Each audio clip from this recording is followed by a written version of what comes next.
सायरा बानो ने अपने on screen करिश्मा से कई बार ऑडियंस का दिल जीता है। उनकी शानदार फिल्मोग्राफी की एक लंबी लिस्ट है। सायरा की फिल्म में सबसे ज्यादा पसंद किया जाने वाला फिल्म जंगली है, जो 1961 में रिलीज हुई थी। सायरा बानो ने इस फिल्म के निर्माण से कुछ किस्से साझा किए और खुलासा किया कि गुजरे जमाने की अभिनेत्री नसीम बानो की बेटी होने के कारण इंडस्ट्री में उनका गर्मजोशी से स्वागत किया गया।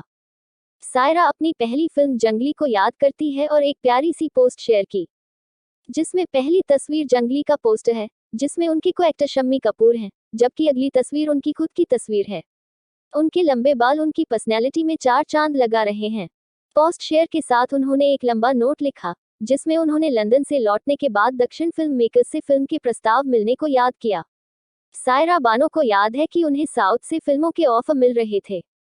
लिखती है, लंदन से लौटने पर मुझे एवीएम जैसे प्रसिद्ध दक्षिण भारतीय स्टूडियो से फिल्मों की पेशकश की गई और जेमिनी के साथ साथ कमाल अमरोही, रामानंद सागर, बीआर जैसे फिल्म निर्माता भी शामिल थे।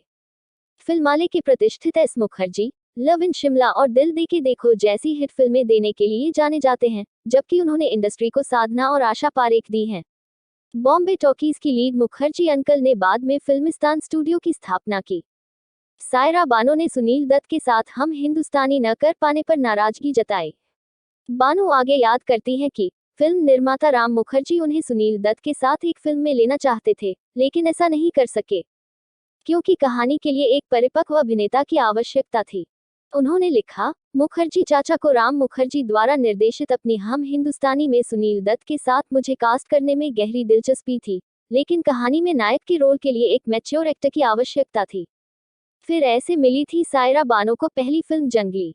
क्लासिक जंगली मिलने की बात शेयर करते हुए लिखती है, फिर मुखर्जी अंकल ने हमें अपने भाई सुबोध मुखर्जी की आने वाली फिल्म जंगली पर विचार करने की सलाह दी, जहां एक्टर एक मनमौजी मस्खरा है। ये थी मेरे स्वभाव के फ्रेंडली था, क्योंकि मैं एक ऐसे यंग का क्यूरियस मिश्र था जो बगीचे में पेड़ों पर चढ़ जाती थी और दोपहर का खाना शाखाओं में बैठकर करने पर जोर देती थी।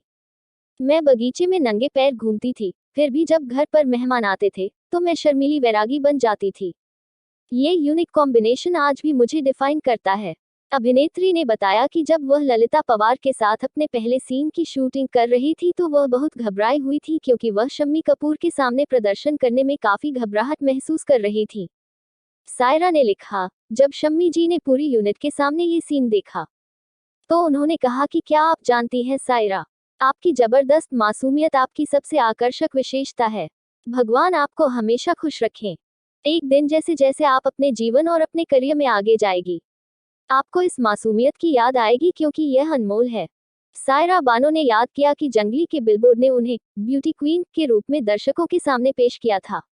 उन्होंने बताया कि शम्मी के साथ उनका पहला सीन शिमला की बर्फ में शूट किया गया था। फिल्म जंगली को आज भी शम्मी कपूर के गाने चाहे कोई मुझे जंगली कहे और मशहूर याहू के लिए याद किया जाता है।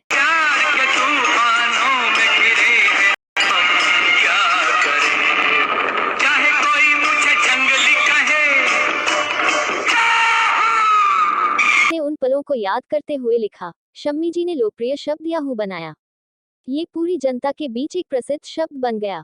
भीड़ के सामने साहस दिखाने के लिए मुझे पुश देने वाले व्यक्ति शम्मी जी ही थे।